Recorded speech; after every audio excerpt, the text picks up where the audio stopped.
Opening credits. How to deal with difficult people.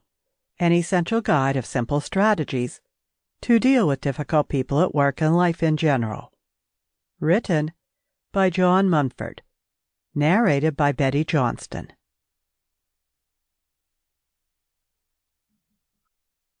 Introduction.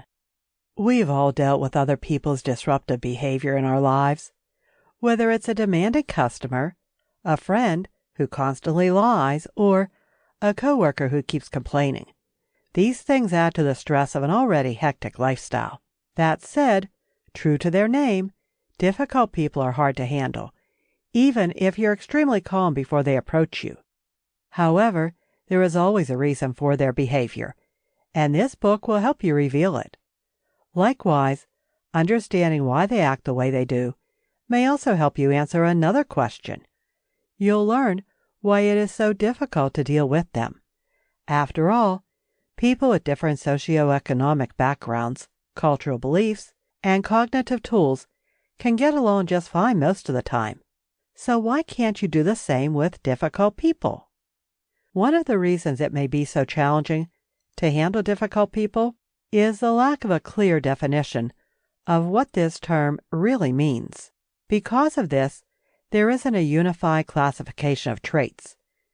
The number of difficult personalities varies depending on the definition. For the sake of simplicity, you'll find them sorted into 6 universal categories. These are gaslighters, toxic people, narcissists, energy vampires, manipulators, and aggressive people. This book explains how each type is generally defined, its characteristics, and how to identify it. Once you're equipped with this knowledge, it will be easier to explore each type further and learn the appropriate way to manage your relationships. This brings us to the second critical reason for the difficulties that come with handling disruptive and irrational behavior: your reaction to them. People are often conditioned to be compassionate and respectful, especially towards people representing authority, an esteemed member of a community, or a close friend or family member.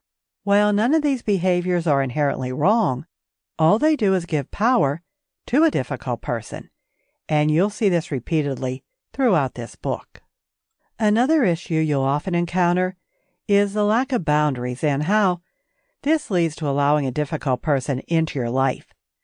This makes sense because if you don't tell them that you won't tolerate their behavior, they'll have no inclination to. Sample complete. Ready to continue?